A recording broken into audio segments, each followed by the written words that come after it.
Hadis berikutnya itu an-nahyu an musabaqatil imami fi shalah.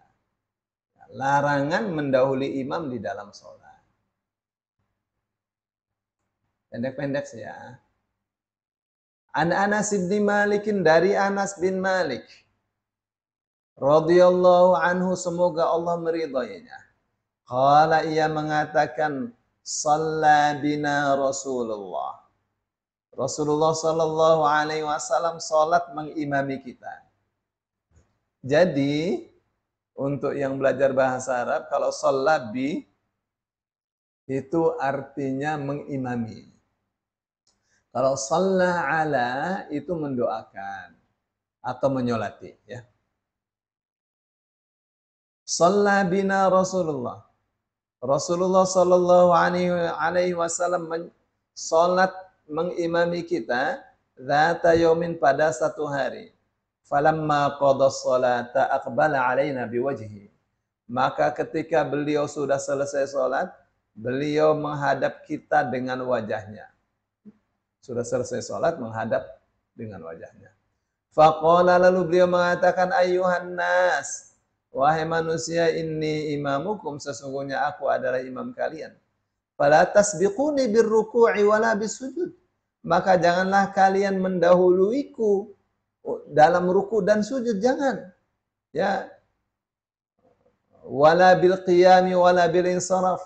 Jangan mendahuluiku untuk berdiri dan salam, dan jangan pula untuk salam. Fa inni arakum min amami wa min khalfi. Karena sesungguhnya aku melihat kalian dari depanku, dari belakangku juga.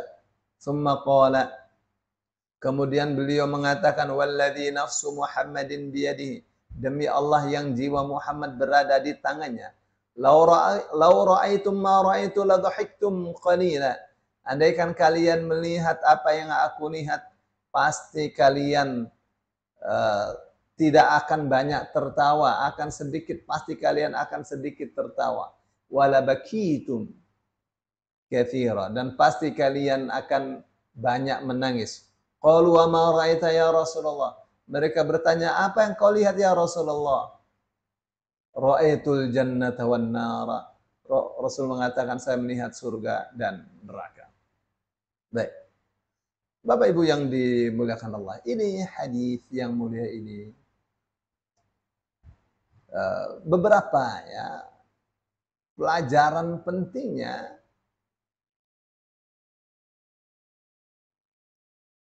Beberapa pelajaran pentingnya adalah, pertama, bahwa imam itu dijadikan untuk diikuti. Itu yang Rasul sallallahu alaihi wasallam katakan, innama ju'ilal imamu liyu'tamma bihi. Fa idza kabbaru fakabbiru wa idza raka'a farka'u wa idza sajada fasjudu, dan seterusnya. Tidak lain dan tidak bukan, imam itu dijadikan, diposisikan untuk diikuti. Kalau dia takbir, takbirlah. Ya, untuk diikuti. Ya, bukan untuk didahului. Ya, kalau dia ruku-rukulah, dia sujud-sujudlah, dia salam-salamlah. Nah, ya. Itu pertama ya. Jadi imam itu diposisikan, diangkat, dijadikan untuk diikuti. Ya. Yang kedua, karena dijadikan untuk diikuti, maka imam itu tidak boleh didahului. Ya. Jangan mendahului imam, entah takbir, entah ruku, entah sujud, entah berdiri, entah salam, nggak boleh. Ya. Gitu ya. Itu dilarang.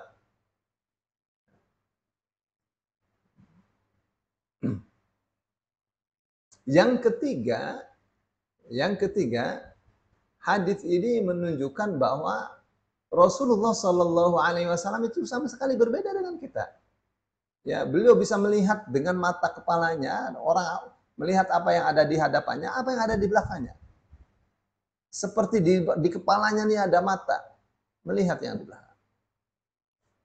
Tahu Bagaimana itu? Itu bagian dari mukjizat, ya. Bagian dari wahyu Allah yang Allah berikan kepada Rasulnya. Ya. Tuh. Maka Allah mengatakan alimul ghaibi fala yuzhiru ala ghaibihi ahada. Allah mengetahui yang gaib, maka Allah tidak perlihatkan yang gaibnya itu kepada siapapun. Illa man irtada mir rasulin, kecuali orang yang Allah ridhai dari seorang rasul. Kecuali rasul yang Allah ridhai. Fa innahu yasluku min baini yadayhi wa min khalfihi rasada. Ya, karena sesungguhnya di hadapan dia, di belakang Rasul yang Allah ridho itu, ya ada malaikat-malaikat yang mengintaikan untuknya, diintai. Ya, jadi dahsyat sekali. Ya, jadi berbeda sama sekali. Baik. Yang keempat atau yang berikutnya adalah bahwa ternyata ya itu bukan yang diperlihatkan yang di belakangnya saja.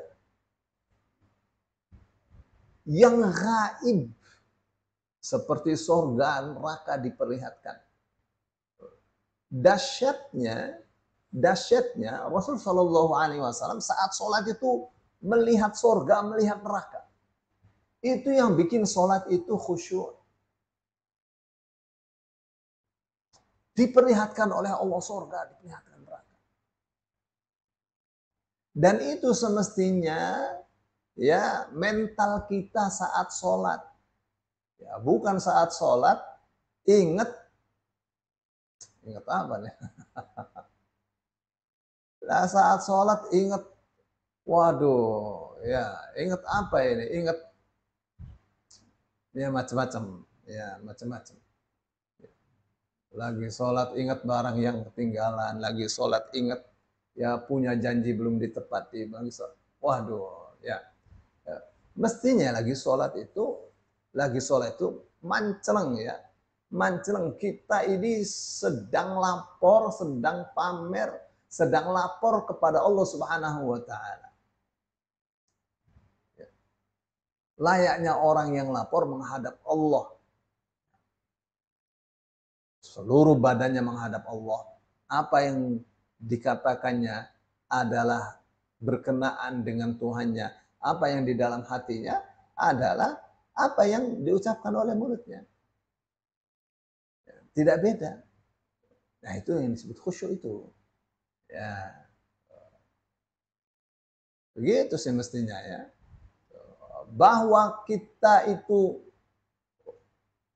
melihat surga, melihat neraka, kita tidak bisa seperti Rasul Shallallahu Alaihi Wasallam begitu. Ya, minimal apa yang dibaca dari Al-Quran itu kita faham. Ya. Ara'aita alladhi yukadzibu bid-din fadzalika alladhi yad'ul yatim. Adalah satu hal yang bukan sekedar wajar, tapi harus ya tertadabburi apa yang dibaca oleh imam itu. Dan itu tidak bisa kalau tidak paham, ya, dan tidak akan paham kalau tidak belajar, gitu ya. Ya, baik ya. Pelajaran berikutnya adalah bahwa surga dan neraka itu nyata. Ya, kenapa Rasul Shallallahu Alaihi Wasallam katakan andaikan kalian melihat apa yang saya lihat, kalian pasti tidak akan banyak tertawa. Pasti sebaliknya kalian akan banyak menangis. Kenapa? Karena akan khawatir ya bahwa orang beriman pasti masuk surga, itu bikin kita optimis. Ya. Itu bikin kita optimis. Yang kita khawatir itu kalau kita meninggal dalam keadaan tidak husnul khotimah. Na'udzubillah tsumma na'udzubillah. Ya. Kenapa kita bisa tertawa meskipun sedikit? Karena kita faham surga itu untuk orang-orang yang beriman. Dan kita bersyukur kita Allah tentukan sebagai orang yang beriman.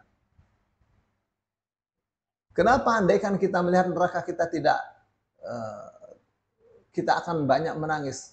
Ya, boleh jadi kita melihat saudara kita, kawan kita, ya tetangga kita yang kafir-kafir itu disiksa sedemikian rupa. Ya, nggak bakal tega, nggak bakal kuat melihatnya. Baik, jadi apa itu hikmahnya itu?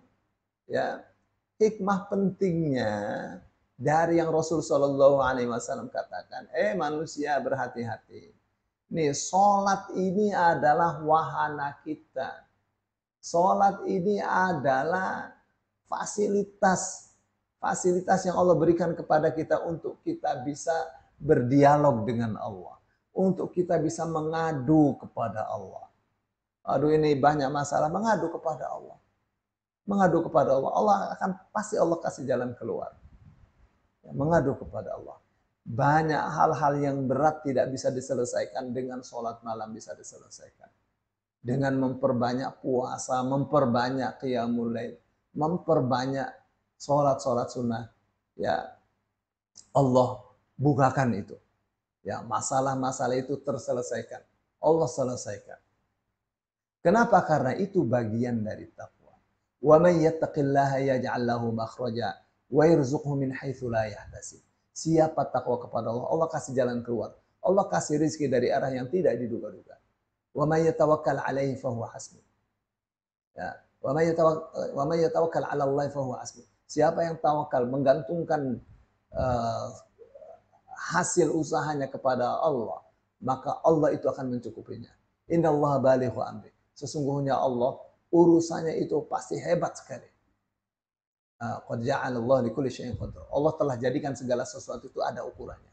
Baik, saya kira itu yang bisa disampaikan untuk khutbah Rasul sallallahu alaihi wasallam.